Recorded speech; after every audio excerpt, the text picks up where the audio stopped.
오늘도 13번째 강의 다이어트를 할 때 꼭 먼저 알아야 할 5가지에 대해서 말씀을 드리려고 합니다. 그러면은 다이어트의 기본편이라고 할 수 있는데요. 그렇습니다. 나는 살을 빼야 할까라는 질문에 대해서는 어떤 기준을 가지고 비만을 이야기할 것이냐에 관한 답이 될 수가 있겠는데, 아름다움의 기준을 정하는 거라고도 볼 수가 있습니다. 빌레도르프의 비너스, 그리고 보티첼리의 비너스의 탄생. 예전에는 이렇게 좀 풍만하고 여러분들 여성상이 굉장히 아름답게 여겨졌었고, 이런 아름다움의 기준은 시대와 혹은 지역에 따라서 굉장히 다양하게 나타난다고 할 수가 있는데요.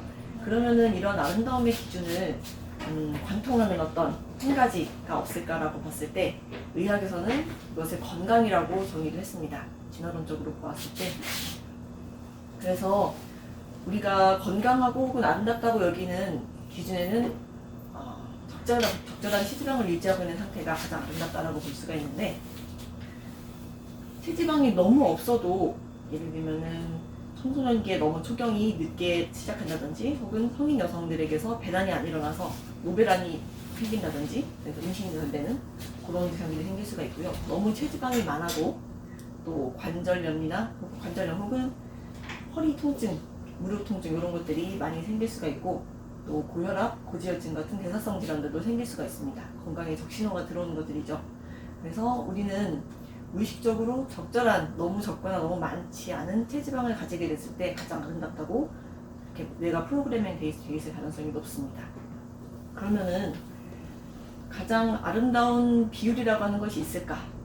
좀 객관적으로 건강하면서도 아름답다고 하는 몸의 기준이 있을까라고 했을 때, 물론 절대적인 기준은 아니지만은 좀 간단하게 계산해 볼 수 있는 것들이 있습니다. 2가지가 있는데, 체지방 지수라고 해서 BMI, 신장의 제곱으로 체중을 나누는 값이에요. 여기서 근데 주의하셔야 될 것은, 신장이 센티미터 기준이 아니고 미터 기준이라는 겁니다. 예를 들어 160cm라고 하면은 1.6m가 되겠죠. 그렇게 계산을 해서 봤을 때 18.5에서 22.9 제곱미터 킬로그램 퍼 제곱미터는 정상이고, 그리고 25의 경우에는 비만으로 보고요. 그 사이는 과체중으로 봅니다. 이것은 이제 서구의 세계보건기구가 정한 기준보다는 조금 더 낮은 기준이라고 볼 수가 있는데, 국제 비만 태스크포스와 한방 비만학회에서 정한 아시아인들의 기준입니다. 그리고 허리 엉덩이 비율인데, 이건 어떻게 지냐면은 엉덩이 치수를 줄 때는 가장 엉덩이가 넓은 부분의 기준으로 재고요. 그리고 허리의 경우에는 배꼽을 기준으로 가장 가는 부분을 기준으로 쟀을 때, 허리 치수를 엉덩이 치수로 잰 비율이 바로 허리 엉덩이 비율입니다. 이것은 여성은 0.7, 그리고 남성은 1.0 정도가 가장 아름다운 몸매라고 볼 수가 있습니다. 그렇지만 가장 중요한 기준은 무엇보다도, 어느 한의사분의 의견을 공유해서 말씀을 드리자면은, 내가 가장 건강했을 때보다 신체적, 정신적 혹은 사회적으로 조금 무리가 된다고 여기는 상태일 때 우리는 살을 빼야 된다고 그런 필요성을 가진다고 볼 수가 있습니다. 건강이 가장 중요한 거죠, 결국은. 그리고 나는 왜 자꾸 먹을 것이 단계일까라는 질문을 많은 분들이 하실 수가 있어요. 다이어트를 고민을 하게 되는데, 우리의 뇌의 포만 충치에는 4가지 기본적인 욕구가 있습니다. 첫 번째는 식욕이고요. 2번째는 물욕입니다. 물을 마시고 싶어지는 물욕이고, 3번째는 성욕이에요. 그리고 4번째는 수면욕입니다. 그런데 이 재밌는 것은 이 4가지 포만 욕구들이 서로 보완 역할을 한다는 거예요. 예를 들면은 잠을 잘 못 자는 다음날 굉장히 먹을 것이 당긴다든지, 그런 것들이 당긴다든지 하는 것들인데, 그래서 식욕을 줄이고 체중을 감소시키려면은 잠을 충분히 자고 9시간 이상 자야 된다고 합니다. 그리고 물을 충분히 마시고 성생활을 활발히 하는 것이 굉장히 식욕을 줄이는 데 중요하다고 볼 수가 있겠습니다. 그리고 3번째로, 똑같이 먹어도 더 찔 수가 있습니다. 같은 남성이라도 더 많이 찔 수가 있고, 같은 나이 여성이어도 더 많이 찔 수가 있는데, 그런 원인들이 몇 가지가 있어요.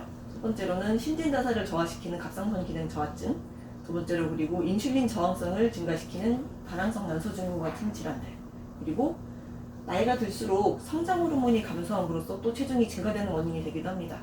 근데 이런 것들은, 성장 호르몬들은 다행히 충분히 수면을 취하고 운동을 함으로써 좀 보충을 시킬 수가 있습니다. 그리고 폐경 이후의 여성이나 혹은 나이가 좀 많으신 남성분들에게서는 테스토스테론이라고 하는 남성 호르몬이 감소가 돼요. 그러면은 전체 근육량이 감소가 되면서 지방을 연소시키는 능력이 떨어지고 전과 똑같이 먹어도 좀 살을 빼기가 어렵고 체중이 점차 증가하게 되는 거죠.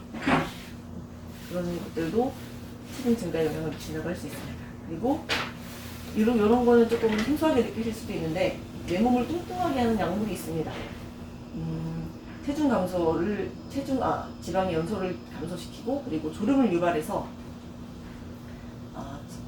지방의 연소를 감소시키고 그리고 식욕을 증진시키는 약들이에요. 그런 것들은 어떤 것들이 있냐면은 항우울제, 항전킹변제, 그리고 편두통 치료제, 스테로이드제, 그리고 몇 가지 혈압약과 인슐린 이런 약들인데 만약에 나는 분명히 식사량을 똑같이 유지하고 있는데 체중이 한 2kg 정도 급격하게 증가한다 했을 때는 이런 약물들을 좀 제고를 해보실 필요가 있고 다른 치료법을 대안을 찾던지 그런 것들이 필요하실 수 있습니다.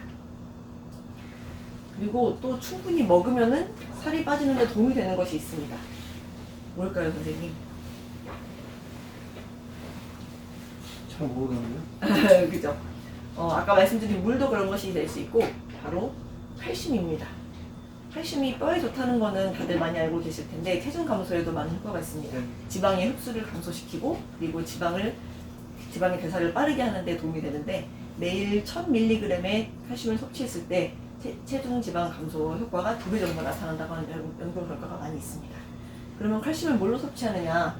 그런 거는 시금치, 정어리, 그리고 콩, 참깨, 오렌지 이런 것들이 있는데 저지방 유제품도 거기에 해당이 되지만은 오렌지랑 저지방 유제품 같은 경우에는 그 칼로리를 섭취하는 게 더 많을 수도 있기 때문에 조심하실 필요가 있죠.